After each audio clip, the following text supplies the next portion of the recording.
He saw everything clearly. Now you trying to see what's in the text. I'm trying to see what's not.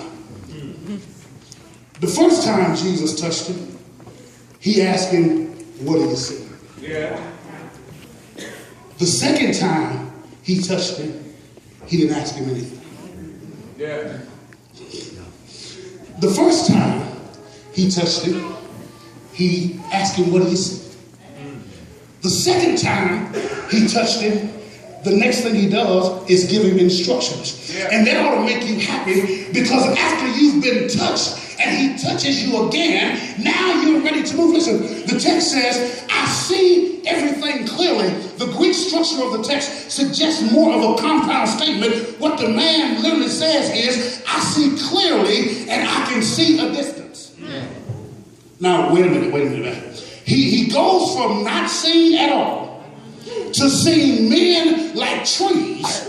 But now he says, I can see clear and I can see far. What are you trying to say, Traylor? Some of us, the reason we can't move is because we don't see clear and we need God to touch us again. Traylor, why would we want him to touch us again? Well, the first touch got you in church, but the second touch is going to get the church in you. The first touch got you out of the world. The second touch is going to get the world out of you. The first touch made you love God, but the second touch will make you love your enemies. The first touch made you live right, but the second touch will make you live right. The first touch will make you do good.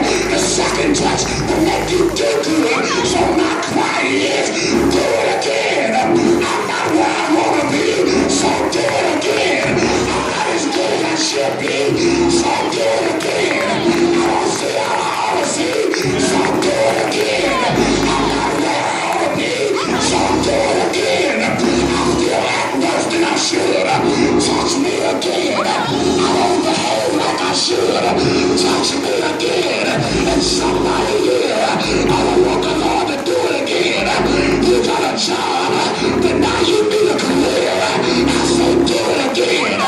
You got a house, but now you want a home. Do it again. You got friends, but you need a family. Do it again.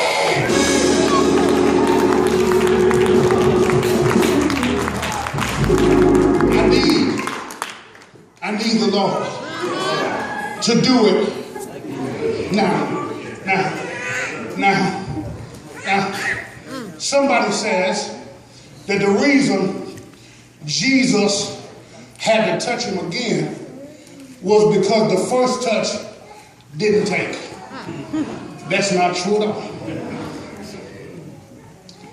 Jesus touches him again, and this is going to bless you, because the second touch wasn't about the blind man. I'm going to say that again. The second touch wasn't about the blind man. The second touch was about the people who were watching. The second touch.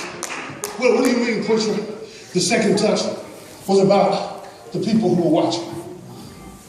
Jesus' disciples are with him. They just come out of Bethsaida, a place where Jesus declares he could do no miracles because the people didn't have faith. But they were going to a place. And you read Mark chapter 9, you'll find out they were going to Caesarea Philippi, where Jesus had the dialogue with his disciples, and Peter declares, you are the Christ, the Son of the living God. So they're in between two places where people don't believe. Literally. And this blind man is touched, and he sees men as trees. This blind man is actually a living parable for the disciples. What do you mean a living parable for the disciples? Jesus often taught in parables. There were stories that had heavenly meanings and used earthly tools. They revealed biblical truth through practical stories. But this is a living parable, and what Jesus is trying to get his disciples to is you've got to move beyond the revelation of what I do.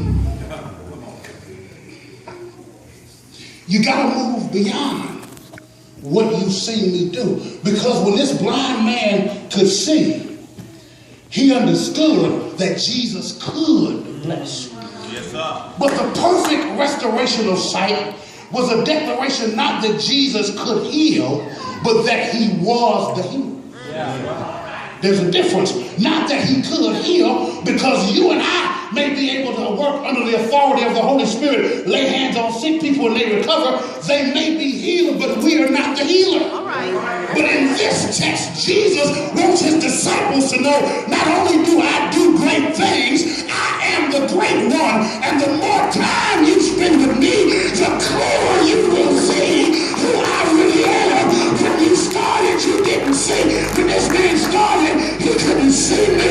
He didn't understand me. He didn't know who I was. But as he walked with me, his eyes were open. His understanding was clear. And then I will bless somebody. All right. I know you've been in church a long time, but have you walked? All right. Have you moved from the place where you were touched the first time? Because the problem is kind of like this blind man. Since we see a little more than we ever seen, we think we see it all. But baby, I want to tell you, all you see isn't all there is to be seen. I'm going to say that again because you missed that. All that you see is not that all that's there to be seen. You think you've seen God do it all, but I come to tell you, he's got another move. You think you've seen God do the best, he's got something else up his sleeve, but you got to keep walking with him. You got... Okay, listen. All right. Nobody gets that, okay.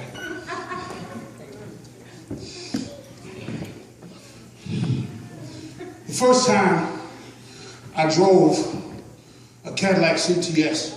First model year that came out, a friend of mine had one, and we were driving down 65.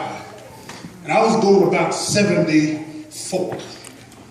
I was having a conservative day. I was trying to be good. And he said, man, do you know what this thing can do? I said, man, I drive Cadillacs all the time. I've been driving Cadillacs. You can't tell me nothing about a Cadillac. That's what I drive. That's what I enjoy.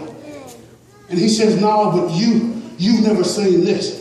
I said, man, I can see everything a Cadillac does. I've driven. So at about 74, he leans over into the console and he pushes a button.